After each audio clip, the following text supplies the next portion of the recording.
திரிணாமுல் காங்கிரஸுடைய மம்தா என்ன சொன்னாங்க, திமுகவுக்கும் பாஜகவுக்கும் ஒரு அண்டர்ஸ்டாண்டிங் இருக்கு, இங்க இருக்கிற நல்ல அதிகாரிகளை எல்லாம் எடுத்து தமிழ்நாட்டுக்கு போடுறாங்க, ஸோ ஸ்டாலினுக்கும் மோடிக்கும் ஒரு அண்டர்ஸ்டாண்டிங் இருக்குன்னாங்க. நேத்தைக்கு சிபிஎம்ஐ சேர்ந்த முகமது சலீம் என்ன சொல்லியிருக்காங்க, திரிணாமுல் காங்கிரஸுக்கும் பிஜேபிக்கும் அண்டர்ஸ்டாண்டிங் இருக்கு. பிரச்சனை என்னன்னா, கம்யூனிஸ்ட் கட்சி 30 ஆண்டுகள் தொடர்ச்சியாக மேற்கு வங்காளத்தை ஆட்சி பண்ணுச்சு.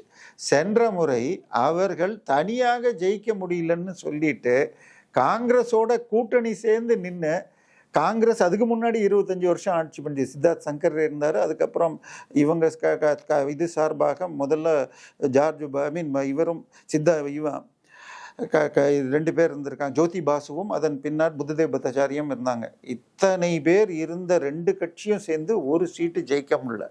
இப்போ இவங்க எல்லாருமே எப்படி ஜெயிச்சாங்கன்னு சொன்னால், பக்கத்தில் இருக்கிற வங்காளதேசம், பங்களாதேஷ்லேருந்து வர சட்டவிரோத குடியேறிகளை இவங்க அவங்களுக்கு இப்போ எலெக்ஷன் கார்டெல்லாம் கொடுத்து அதன் மூலமாக வந்துட்டு இருக்காங்க. ஸோ எஸ்ஐஆர் மூலமாக அவற்றை ஒழிக்கப்படுகிறது. அதை எதிர்த்து மிகப்பெரிய அளவில் போராட்டங்கள் பண்ணப்ப இன்னைக்கு பேப்பரில் என்ன சொல்லிட்டாங்க, 650 அப்ளிகேஷன் கொடுத்ததை பல்வேறு ஜட்ஜஸ் பார்த்து வெறும் 150 பேர் தான் அதில் அக்செப்டடுங்கிறாங்க. ஸோ இன்னைக்கு வரைக்கும் அந்த போராட்டங்கள் நடந்துட்டு இருக்கு.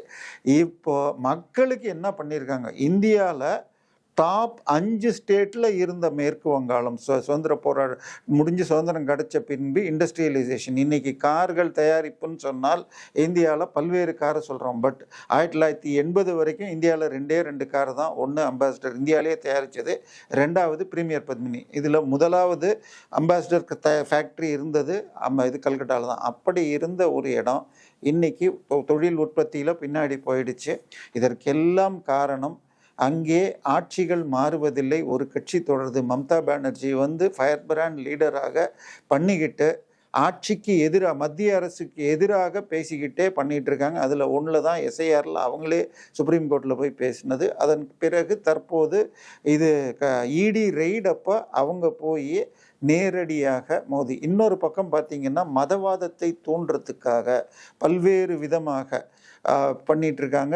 இதை பொறுத்த வரைக்கும் அங்கே அவர் கட்சியை சேர்ந்த ஒரு எம்எல்ஏ தனியாக போயிட்டு அயோத்தியில் இருக்கிற உடைக்கப்பட்ட அந்த பாப்ரி மஸ்ஜித் என்ற பழைய செங்கல்களை எடுத்துட்டு அங்கே கட்ட போகிறேன்னு ஹுமாயூன் கபீருங்கிறவர் ஆரம்பித்து அவர் நடத்திட்டு இருக்கார். அவருக்கு கொஞ்சம் அதிகம் ஓட்டு, இவங்களே தான் வெளில அனுப்பிச்சு பண்ணாங்க. ஆனால் அவருக்கு கொஞ்சம் ட்ராக்ஷன் முஸ்லீம் ஓட்டு வருதுன்னு ஒன்று ஏதோ ஒரு ஃபேக் ஏஐ ஆடியோ வச்சுட்டு அவருக்கும் பிஜேபிக்கு தொடர்புன்னு பரப்பி அதை பண்ணிட்டு இருக்காங்க. இந்த தேர்தலில் திரு மம்தா பானர்ஜி அவர்கள் மிகப்பெரிய பின்னடைவை சந்திச்சிட்டு இருக்காங்க. பட் ஒன்று மேற்கு வங்காளத்தை பொறுத்த வரைக்கும் இருக்கிற 288 சீட்டில் 112 சீட்டுகளில் முஸ்லீம்கள் கிட்டத்தட்ட 25லேருந்து 30%. அந்த 112ல் 106 போன முறை ஜெயிச்சாங்க. ஸோ அவங்களுடைய ஸ்டார்டிங் பாயிண்ட்டே 100 சீட்டு. மீதமுள்ள 170 சீட்டில் அவங்க 40 எடுத்தால் போதும். ஆனால் பிஜேபி 170ல் 150 ஜெயிக்கணும். ஸோ இந்த முறை கடினம். ஆனாலும் இந்த முறை பாஜக 125லேருந்து 140 ஒட்டி போகலாம். அப்படி ஒன்று வந்தாலே அவங்க ரொம்ப வீக் ஆகிடுவாங்க. இன்னொன்று, அவர்களும் இண்டி கூட்டணி தலைமையை நோக்கி போகிறாங்க. அதாவது ஸ்டாலின் என்ன பண்ணார், இதில் கல்கத்தாவில் இருக்கிற இதில் மகாராஷ்டிராவில் இருக்கிற சிவசேனாவுடைய சாம்னா பத்திரிகையில் இண்டி கூட்டணி தலைவராக ஒன்று ஸ்டாலினோ அல்லது மம்தாவோ வரணும்னு எழுதுனதுக்கு அப்புறம் தான் ராகுல் காந்தி நம்மளை தூக்கி போட்டுருவாரோன்னு பயந்துட்டு ஸ்டாலினோட ஒரு மீட்டிங்லேயும் ஏற மாட்டேன்ட்டாரு.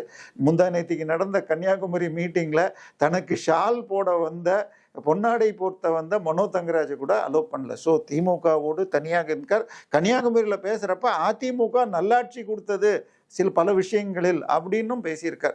ஸோ இந்த முறை மேற்கு வங்காளத்தில் காங்கிரஸ் தனியாக நின்று ஓட்டு வாங்க பார்க்குது. அதான் போன முறை சிபிஎம்மோடு சேர்ந்து நின்றும் ஒரு சீட்டு கூட ஜெயிக்கலை. இந்த முறை தனியாக நின்று சில சீட்டை வாங்கணும்னு பார்க்குறாங்க. அந்த ஓட்டை பிரிக்கிறதுக்காகத்தான் மம்தா இந்த தன்னுடைய கட்சியை சேர்ந்த ஹுமாயூன் கபீரை பிரித்து அனுப்பிச்சு அது போகாமல் தடுக்க பார்க்குறாங்க. பட் மத்திய அரசுக்கு ஒரு மத்திய அரசு வஞ்சிக்கிறது, குஜராத்தை சேர்ந்தவர்கள் என்னை இது பண்ணிட்டு இருக்காங்க பெங்கால அப்படின்னு அதையெல்லாம் உடையிற மாதிரி அவங்களே போன பார்லிமெண்ட் தேர்தலில் முக்கியமான சீட்டில் மால்டாவில் காங்கிரஸ் தலைவர், காங்கிரஸுடைய லோக்சபா எதிர்க்கட்சி தலைவராக இருந்தவர் சீட்டில் குஜராத்தை சேர்ந்த கிரிக்கெட்டர் யூசுப் பத்தானை கொண்டு வந்து தோக்கடிச்சாங்க வழிக. ஸோ இதெல்லாம் அவங்களுக்கு எதிரான மனநிலை தென்றிருக்கு. இதை உடைக்கிறதுக்காகத்தான் திருப்பி மத்திய அரசை எதிர்த்து கலவரம் தூண்டுறதுக்கு ஒரு பக்கம் எஸ்ஐஆர், இன்னொன்று இடி ரைட். இன்றைய தினம் உச்ச நீதிமன்றம் மேற்கு வங்காளத்தின் முதலமைச்சரான திருமிகு மம்தா பானர்ஜி அவர்கள் செயல்பாடு இந்திய ஜனநாயகத்துக்கே ஆபத்து விளைவிக்கும்படியானது. அப்படி என்னங்க பண்ணாங்க? அவங்களுடைய திரிணாமுல் காங்கிரஸ் கட்சிக்கு வியூக வகுப்பாளராக நம்ம திமுக கூப்பிட்டாங்க பாருங்க, 360 கோடிக்கு பிரசாந்த் கிஷோர் பாண்டேன்னு ஒரு பீகாரி ஆரிய பார்ப்பனர். அதே கம்பெனியை அவங்களும் வச்சிருக்காங்க.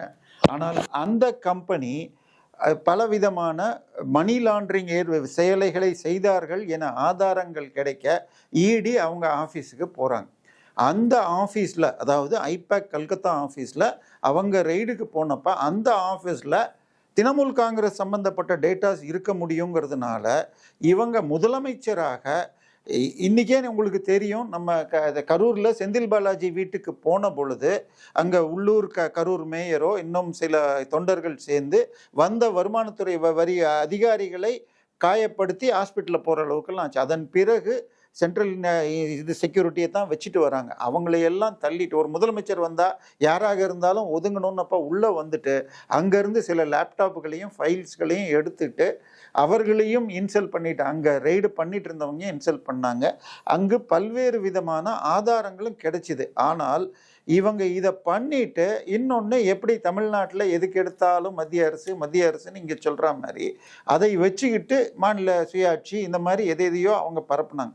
ஆனால் தெளிவாக இடி அனைத்து ஆதாரங்களையும் எடுத்து தான் ஏன் ரெய்டுக்கு போனோம், ஐபேக் நிறுவனம் எந்த விதத்திலெல்லாம் மணி லாண்டரிங் செய்துள்ளது எல்லாத்தையும் கொடுத்த ஒன்று தான். இப்போ இவங்க என்ன சொல்லியிருக்காங்க, உச்சநீதிமன்றம் திரு மம்தா பானர்ஜி இடி ரெய்டு போது உள்ளே போய் இந்த மாதிரி செஞ்சது இந்திய ஜனநாயகத்தின், அதாவது சட்டத்தின் அடிப்படை, திரு அம்பேத்கர் ஏற்படுத்திய இந்திய அரசியல் சாசன சட்ட நடைமுறைக்கும் டெமோக்ரஸிக்கும் எதிரானதுன்னு சொல்லியிருக்காங்க. ஆனால் இது முதல்ல இல்லைங்க, நம்ம மணல் கடத்தல் நடந்துச்சே, என்ன பண்ணாங்க? ஒரு 5 டிஸ்ட்ரிக்ட் தாங்க. மொத்தம் தமிழ்நாட்டில் ஒரு 37 டிஸ்ட்ரிக்ட் இருக்குது. அதில் மணல் அள்ளப்படுவது கிட்டத்தட்ட 31 டிஸ்ட்ரிக்டில். அதில் 5 டிஸ்ட்ரிக்டில் மாத்திரம் இவங்க அள்ளுனது எவ்வளோ, கணக்கு காட்டினது 37.8 கோடி. ஆனால் இடி வந்து அவங்களா கணக்கு போடாமல் ஐஐடி கரக்பூரை வச்சு ட்ரோனை வச்சு எவ்வளோ ஆழத்துக்கு எடுத்திருக்குன்னு அளந்து சர்வே பண்ணி ஒரு கணக்கு வர்றாங்க. அது கரெக்டாக அவங்கள்ட்ட வந்து ஒரு ரிப்போர்ட் வாங்குறாங்க. இன்னொன்று என்ன பண்ணுறாங்கன்னா, இந்த மணல் கடத்தலில் ஈடுபடுது திமுகவுக்கு மிக நெருக்கமான ஒரு 3 பேர். லைசன்ஸ் யார் பேரில் இருந்தாலும் ஓடிய அத்தனை ஜேசிபிகளும் ஜப்பானை சேர்ந்த ஒரே நிறுவனம். இப்போ நீங்கள் உங்கள் 2 வீலரோ காரோ வச்சுருந்தீங்கன்னா நீங்கள் வாங்குறப்ப எவ்வளோ கிலோமீட்டர், செகண்ட் ஹேண்டாக இருந்தால் கூட வாங்குறப்ப 12,000 இருக்குது, இப்போ 6,000 ஓடி இருக்கு. 3 மாதம் தான் நீங்கள் மாதம் 2,000 யூஸ் பண்ணீங்கன்னு தெரியும். அந்த ஜேசிபியில் அதே மாதிரி எத்தனை முறை தள்ளியது, எத்தனை முறை எடுத்ததுங்கிறதும் அந்த ஸ்பீடா மீட்டர் மாதிரி அதில் டேஷ்போர்டில் ஏறுது. இதையும் வச்சு மேட்ச் பண்ணி பார்த்தா இந்த 5 டிஸ்ட்ரிக்டில் அள்ளப்பட்டது 4,700 கோடி. ஆனால் தமிழ்நாடு அரசு கணக்கில் ஏறினது வெறும் 38 கோடி. இதுக்கு இது பில்லு போடுங்கன்னு சொல்லி, எஃப்ஐஆர் போடுங்கன்னு ஆல்ரெடி நோட்டீஸ் போய் 9 மாதம் ஆச்சு, இன்னும் போடல. ஆனால் இதெல்லாம் பெண்டிங் இருந்தப்போ, இதெல்லாம் கரூர் அந்த மாவட்டங்கள்ங்கிறதுனால மதுரை ஆஃபீஸில் இந்த ஃபைல்ஸை வச்சுருந்தாங்க இடியில். இவங்க என்ன பண்ணாங்க, அங்கே மதுரையில் ஏதோ ஒரு காலேஜில் இடி ரெய்டு பண்ணதுன்னு சொல்லிட்டு இடி ஆஃபீஸர் ஒருத்தர் லஞ்சம் கேட்டார்னு ஒரு ட்ராப் பண்ணி அதை ரெய்டு பண்ணுறதுக்கு 4 பேர் உள்ளே வரோன்னு பர்மிஷன் வாங்கிட்டு 29 பேர் மதுரை இடி ஆஃபீஸில் போய் இந்த மணல் கடத்தல் வழக்கு சம்மந்தப்பட்ட பல ஃபைல்களை எடுத்து போனதாக வழக்கு இருக்குது. அவங்க பேரில் போட்ட வழக்கு இடி அப்பீலில் அது ஸ்டே பண்ணிட்டாங்க. அதாவது லஞ்சம் வாங்கினதாக கம்ப்ளைண்ட் வந்தால் டிவிஏசி சொல்கிறதுக்கு முன்னாடி சொல்ல வேண்டியதில்லை. ஆனால் பண்ணிட்டு உடனடியாக மத்திய அரசுக்கு இது பண்ணி அவங்கள்ட்ட ஹேண்ட் ஓவர் பண்ணி தான் ப்ரொசீஜர். இவங்க பண்ணாமல் இவங்களே ஃபாலோ பண்ண உடனே இடி கேஸ் போட்டு தடுத்துச்சு. இதில் வந்து ஒரு பர்டிகுலர் அதிகாரி லஞ்சம் வாங்கினார்னு ஆதாரம் இருப்பதாக சொல்லி திமுக போச்சு. அங்கே எதுவுமே இல்லை. என்னோட திரிணாமுல் காங்கிரஸுக்கு வியூக வகுப்பாளர். அவங்க என்ன பண்ணியிருப்பாங்க, 234 தொகுதி, அவங்க அங்கே இருக்கிற 288 தொகுதிக்கும் என்ன பண்ணணும், யாரை நிறுத்த வைக்கணும், என்ன கேம்பெயின், இதெல்லாம் அங்கே இருக்குது. அதை எடுக்க வந்தாங்க. அவங்க வந்தது தெளிவாக மணி லாண்டரிங்க்கு. அதுக்கு தெளிவாக ஆதாரங்கள் இருக்கிறது. இப்படி அங்கே பல்வேறு விதமான மாஃபியாக்கள் கல்கத்தாவில் உண்டு. ஒன்று நிலக்கரி மாஃபியாக்கள் உண்டு, இன்னொன்று நம்ம லாட்ரி மார்ட்டினே எடுத்துக்காங்களேன். அவர் பண்ணுறது ஃபுல்லாக பூட்டான் சிக்கிம் லாட்ரி தான் அதிகம். அதனுடைய அலுவலகம் அங்கே தான் இருக்குது. ஏன்னா அங்கே இருந்தால் தான் அந்த மாநிலங்க, அந்த பூட்டான்கிறது வெளிநாடு வேறு. ஸோ அங்கெல்லாம் டெண்டர் போடணுன்னா கல்கத்தாவில் ஆஃபீஸ் இருக்கணும். ஸோ லாட்ரி மார்ட்டின் அதிகமாக தேர்தல் பத்திரம் கொடுத்தது முதல்ல திரிணாமுல் காங்கிரஸ் தான் 539, அடுத்தது தான் திமுக 509 கோடி. ஸோ இந்த மாதிரி நேரடியாக தேர்தல் பத்திரம்னு ஒயிட்டில் வாங்கினது தவிர ஐபேக் மூலமாக மணி லாண்ட்ரிங் ஆச்சுன்னு போனப்போ அதை தடுக்க இந்த அம்மா போயிருக்காங்க. அதை தாண்டி எஸ்ஐஆர்னு ஒன்று பண்ணப்போ இந்த அம்மா போய் நேரடியாக சுப்ரீம் கோர்ட்டில் நானே கருப்பு கோட்டை போட்டுக்கிட்டு நானே பேசுகிறேன்னு வந்தாங்க.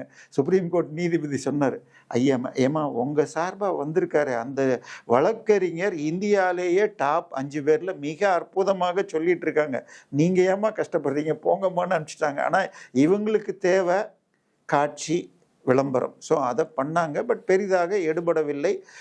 அதனால் இன்றைய நிலையில் சுப்ரீம் கோர்ட் கொடுத்திருக்கிற தீர்ப்பு என்பது மிகச்சிறந்த சாட்டியடி. அதாவது மக்களால் உங்களுக்கு ஆட்சி எதுக்கு கொடுக்குறாங்க, மக்களுக்கு நீங்கள் ஏதாவது நல்லது பண்ணணும். நீங்கள் தப்பு பண்ணால் அதை அந்தந்த குறிப்பிட்ட நிறுவனங்கள் இடியோ சிபிஐயோ ஐடியோ ரெய்டு பண்ணலாம். அதை தடுக்கிறத வேலையை ஒரு மாநில அரசு பண்ணனா நிச்சயமாக சுப்ரீம் கோர்ட் கொடுத்துள்ள கண்டனம் வரவேற்கத்தக்கது.